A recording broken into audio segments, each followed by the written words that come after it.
Western Illinois head coach Joe Davis. They're going to open the season Friday night. They're going to face a very talented Illinois team ranked that is on Peacock, 6:30 Central Time. Coach, some thoughts on your general thoughts on your team entering the season, then we'll go to some questions. Yeah, been a very productive camp for us. 20 some practices in now, and started, our focus on University of Illinois last week with a couple very spirited practices, and into this past weekend, and certainly in full game mode right now. As we're a few days out. So again, I've said this in the preseason. I think our camp solidified some of my thoughts that I think we do indeed have a deeper team from top to bottom than we did in 2024.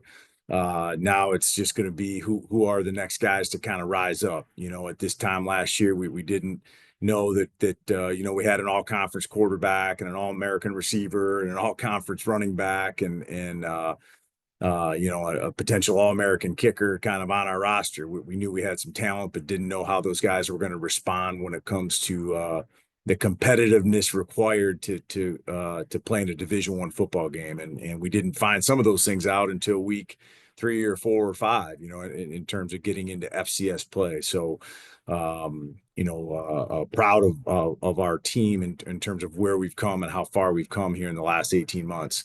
University of Illinois is very talented. They're ranked for a reason. They're very, very deep. They've done an excellent job retaining players and have a very good fiscal NIL plan to keep guys there that may have gone and been 3rd, 4th, 5th round draft picks.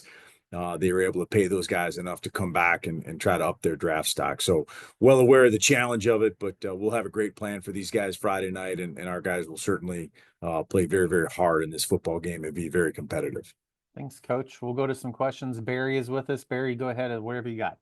Good morning, Coach. How are you today? Good morning, Barry. I'm doing great. Great. I wanted to ask you a little bit about Chris Irvin and if you could kind of explain his strengths. And also, he mentioned to me that playing last year and getting in some games last year really kind of kickstarted his offseason. I want to ask you a little bit about that development too, that process from last season with him. Well, Chris is a very football intelligent quarterback, which you certainly have to have at that position. He's another young man that picked our offense up very, very quickly upon his arrival in the spring of 2024. In fact, coming out of spring football, the competition for QB1 was very close between him and Nate Lamb. It continued that way into fall camp last year, and really felt like we had almost QB1 and 1A, and certainly Nate took off and had a great season for us and really solidified that position. But we figured Chris was going to be hard to beat out. We brought a transfer in to compete with him. We had some younger guys competing with him, and Chris has really done a nice job of holding those players off. And I say that with all due respect to those other quarterbacks. But he has a great grasp of our system. Chris is plenty athletic enough to run all the QB run game. He has the arm talent to make every throw on the field. And what Chris lacks right now is just snaps, is getting into the fire and playing. And so his first, college start at this level will come Friday night against a very talented defense that doesn't have a lot of chinks in the armor. And, but it'll be a great experience for him, great opportunity. Chris was, elected captain by his teammates. He's an offensive captain, one of 5 captains for us. And, so very high expectations and excited about Chris to be our starter here going into week 1. You've got some new faces up front with James and Holden and Dorian on your offensive line. And I wanted to ask you about what helped those guys kind of move forward on that depth chart for you. Yeah, I mean, Dorian was a young man that started 3 or 4 games for us last year. I think we saw the talent when we were hired that Dorian possesses. I mean, boy, he is a big man that can move. I mean, you talk about a dancing bear. He's all of 6'4". He's 340 pounds. He's athletic. He can really move. And we saw glimpses of that last season with Dorian just being a redshirt freshman. So now I think going into his 3rd year of college football and second probably as a pretty solid starter, I think expectations are high for him, being our starting right guard. James Duran was what we would consider to be a nice get in the transfer portal. really solidified himself as one of our top offensive linemen fairly quickly in spring football, and probably our most versatile. Again, haven't seen him playing games yet. This will be his first opportunity, to be a starting offensive lineman at this level Friday night. But really feel like James could be a starting tackle in our league, and really came into camp with him as a tackle. He's since kind of solidified that center position for us. He's a football cerebral guy. He's athletic, he's physical, he's a team guy. So excited about those two players, and then there's some other guys that I've mentioned. Jeremiah Banks-Wall, who only played a few series for us last year. He's moved to the right side to be our right tackle. And then Holden Greger is a great story. I mean, he came in here as a true freshman last year, like many freshmen do, just trying to figure out life and academics and football at this level. And he's grown a lot. He's progressed, and now we've seen really the physical traits that he possesses come to life. I mean, he's all a 6'7". He's 315 pounds. He's got long arms. He's physical. And now it's just going to be game speed and game reps for Holden. But still very, very excited about that group as a whole, and feel very, very confident that, we have, 9 guys that we can put in football games this year. Markel is your lead back on the depth chart, and I wanted to ask you, obviously you feel pretty comfortable with the 3 guys that played a lot during camp. Will all 3 of those guys kind of get a piece of the pie on Friday night? Yeah, we think so. I mean, we came out of spring football. Really, Avery Knight was our number 1 back. I mean, and Avery, we're very excited about Avery. He had an injury right at the end of spring football that required a procedure. It's nothing major, but it is going to keep him out for a few weeks here. So we don't anticipate having him back for maybe week 3, maybe week 4. We're sort of week to week with him. And obviously losing Cam in the portal, we really felt like, wow, we need to solidify, that running back room. We did bring back Tyler Jordan, who was in that 3-way rotation at the beginning of last season and suffered a season-ending injury on his first carry. He's back. Don't know if he'll be quite ready to go here in the first couple weeks, but we will have him available at some point. But back to your original question about Markel, I mean, it was very apparent pretty quickly in camp here who our number 1 running back was. I mean, Markel, just very, very intelligent when it comes to the run game, the pass protection game, the pass routes. Again, I like bigger backs. I mean, Markel's all 205, 210 pounds.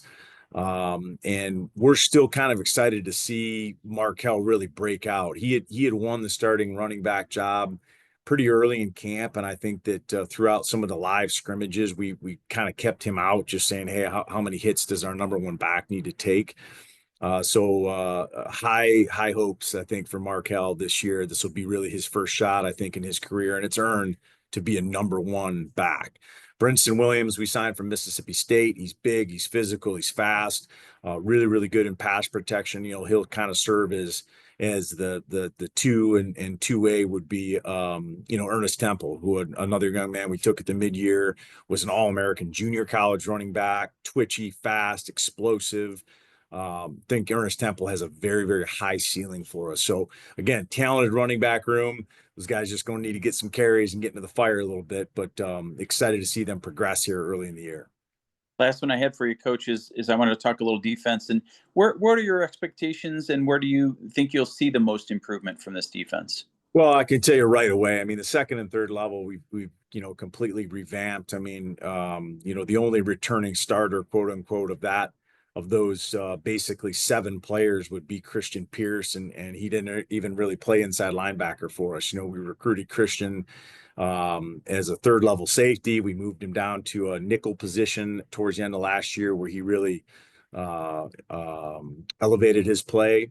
He's put on really, really good weight. We've moved him inside to the will linebacker position. Another young man that was just elected captain by his teammates. Athletic, physical, fast, very high expectations for Christian Pearson there. Kevin Washington has really solidified our Mike linebacker position. Very veteran player there. And then Esteban Guillory has really, just continued to progress. We came out of spring football thinking, wow, we might have one of the better defensive players in the OVC. That's been confirmed here in camp. So those three linebacker positions, I think we feel really, really good about. In terms of the starting guys, the back end, we signed 2 veteran graduate transfer safeties that have played a lot of snaps for us.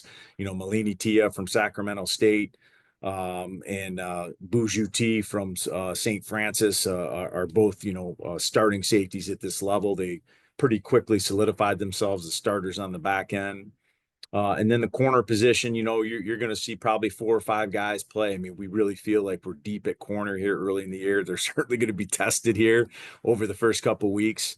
And so we'll have to have a little bit of patience with those guys. But, Keith Moko and Justin Richardson, Don Paul Keith, are guys that have really, really stood out, at that corner position here.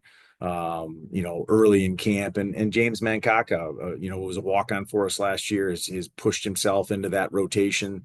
And so just the competitiveness, the depth there and those second and third levels, I think not only on defense, but even on special teams, is going to pay big dividends here as we go out throughout the year. Great. Thank you, Coach. See you Friday. You're welcome.